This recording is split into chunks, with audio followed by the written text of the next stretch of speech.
Hello, the spicy कढई किचनमध्ये आज आपण इथे गुढीपाडव्यानिमित्त इथे कलाकंद बनवणार आहोत. गोड काही बाहेरनं न विकत आणता इथे आज आपण घरीच असं छान मस्त यम्मी कलाकंद बनवणार आहोत. तुम्ही असं कलाकंद नक्की ट्राय करून बघा. घरच्या घरी अशी स्वीट डिश बनवून बघा. अतिशय टेस्टी, चविष्ट आणि छान होते. नक्की ट्राय करा. आणि माझ्या जर रेसिपी तुम्हाला आवडत असेल ना, आणि आपल्या चॅनलला लाईक करा, सबस्क्राईब करा, कमेंट करा. चला मग आता आपण इथे हे कलाकंद कसं बनवायचं रेसिपीला लगेच इथे सुरुवात करूया. इथे मी अर्धा लिटर दूध घेतलेलं आहे. दूध ओतल्यानंतर 1 कप भरून इथे मी साखर ॲड केलेली आहे. आता आपण ही साखर याच्यामध्ये आहे ना छान मिक्स करून घ्यायची. इथे हवं तर तुम्ही पिठी साखर घातली ना तरी चालेल, किंवा जाड साखर तुम्ही मिक्सरला फिरवून घेतली ना तरी चालेल. आता ही छान याच्यामध्ये ना विरघळून घ्यायची आपल्याला. मी 1च कप इथे साखर ॲड केलेली. हवं तर तुम्हाला इथे जास्त गोड हवं असेल तर तुम्ही इथे अर्धा कप अजून वाढवू शकता. 1-2-3 मिनटं तरी लागेल आपल्याला ही छान साखर विरघळायला. फेटत राहिली ही साखर ह्याच्यामध्ये फेटल्यामुळे अशी छान मिक्स झालेली आहे आणि छान विरघळले गेलेली आहे. इथे 1 चमचा भरून इलायचीची पावडर ॲड केलेली आहे. ती पण आता आपण ह्याच्यामध्ये छान मिक्स करून घेणार आहोत. जी आपण इथे पूड टाकली ना इलायचीची, त्याचा स्वाद ह्या दुधामध्ये छान उतरला जातो. मी 1 कप भरून मिल्क पावडर टाकून घेणार आहे. ज्या कपाने इथे आपण साखर घेतली होती ना त्याच कपाने मी इथे 1 कप मिल्क पावडर टाकून घेतली आणि त्यानंतर इथे हा दुसरा कप, 2 कप आपण इथे मिल्क पावडर टाकून घेतलेली आहे. आणि आता आपण हे छान मिक्स करून घ्यायचं आहे. ही पूर्ण मिल्क पावडर आहे ना या दुधामध्ये न गाठी राहता अशा गठोळ्या नाही राहिल्या पाहिजे, छान मिक्स करून घ्यायची. पण इथे एकसारखं केलं ना की ते पटकन मिक्स होतं आणि गाठी पण राहत नाही. 1 कपभर दूध घ्यायचं किंवा वाटीभर, त्याच्यामध्ये ही जी मिल्क पावडर घेतली ना आपण 2 कप भरून ती त्याच्यामध्ये ॲड करायची, छान मिक्स करायचं.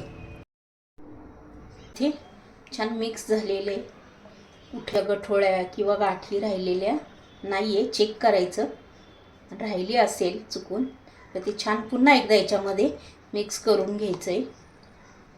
इथे भरपूर छान अशी मिल्क पावडर, साखर हे विरघळायचंच असतं याच्यामध्ये, तर छान फेटून घ्यायचं. त्याच्यामुळे आपलं कलाकंद दाणेदार होतं आणि सॉफ्ट होतं. सर्वात महत्त्वाचं म्हणजे इथे आपण 1 लिंबाचा रस इथे ॲड केलेला आहे. तो पण याच्यामध्ये आता आपण छान मिक्स करून घेणार आहोत. जर तुमच्याकडे लिंबाचा रस नसेल तर तुम्ही याच्यामध्ये ना 2-3 चमचे घट्ट दही टाकलं ना तरी चालेल.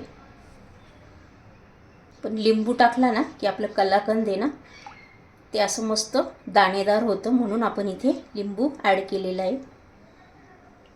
छान असं मिक्स झालेले आपण इथे पूर्ण अर्धी प्रोसिजर इथे करून घेतलेली. आता आपण हे गॅसवर ठेवणार आहोत. गॅसची फ्लेम ही फक्त मीडियम ठेवायची. आणि आपण हे जे मिक्स करताना आहे ना कढई किंवा काही घेतलं तुम्ही पातेलं तर जाड बुडाचं घ्यायचं आणि सतत आता असंच मिक्स करायचं आहे. आपण इथे जो आपण लिंबू घातला ना त्याच्यामुळे बघा दूध अशी फाटायला सुरुवात होते. नंतर हळूहळू त्याचा कलर पण चेंज होतो. हे बघा इथे कसं घट्ट व्हायला सुरुवात झालेली. हे मिक्स करायला वेळ जास्त लागतो आपल्याला. गॅसची फ्लेम ही आपल्याला मीडियम ठेवूनच हे करायचं असतं ना, त्याच्यामुळे जरा वेळ लागतो. आणि कढईला लागलेलं असतं ते मिक्स करत करत आपण इथे पूर्ण काढून घ्यायचं आहे. आणि गॅसची फ्लेम ही मीडियम का ठेवायची की खाली लागू नये, आणि लागलं तर सगळं टेस्ट बिघडते. म्हणून आपण इथे मीडियम गॅसवर हे पेशन्स ठेवून छान मिक्स करत राहायचं. तुम्ही बघितले इथे अर्धा लिटर दूध होतं. आटल्यानंतर त्याची साईज पूर्ण कमी होते. मी ज्याप्रमाणे इथे कलाकंद बनवते ना त्याचप्रमाणे तुम्ही बनवून बघा. घरच्या घरी कलाकंद कसं बनवायचं हे नक्की एकदा ट्राय करून बघा. मी ज्याप्रमाणे बनवलं ना त्याप्रमाणे अतिशय टेस्टी होतं. वाटतसुद्धा नाही की आपण हे घरी बनवलेले की काय. हे बघा इथे पूर्ण आपलं दूध आटले गेलेलं आहे. मीडियम गॅसवर केलं ना हे बघा छान असं कढईला पण लागत नाही. आणि कढई मात्र इथे जाड बुडाचीच घ्यायची आहे. आणि हाय गॅसवर केलं की इथे मग ते लागल्या जातं आणि त्याची टेस्ट पण बिघडते. मग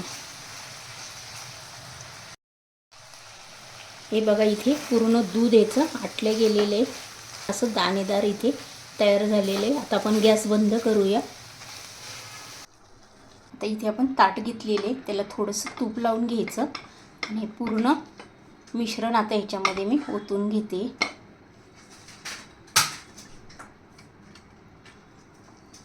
हे बघा इथे छान असं सेट करून घेतलेलं आहे.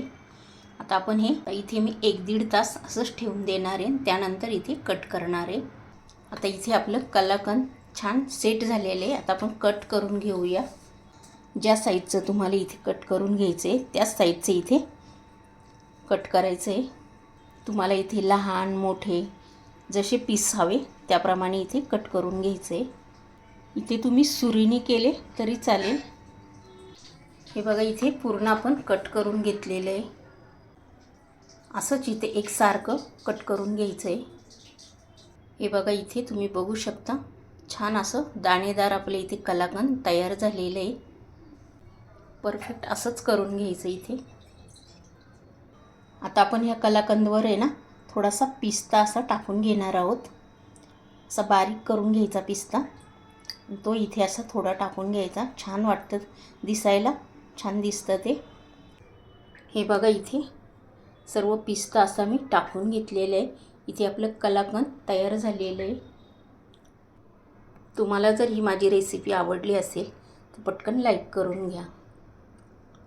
आणि चॅनलवर जर नवीन असेल तर सबस्क्राईब करून घ्या. आणि हा व्हिडिओ तुमच्या मित्रमैत्रिणींनाही शेअर करा. मस्त डब्यामध्ये सेट करून ठेवलेली, भरून ठेवलेले. आणि अशीच एक छान रेसिपी घेऊन आपण नेक्स्ट व्हिडिओमध्ये पुन्हा भेटूया. तोपर्यंत बाय.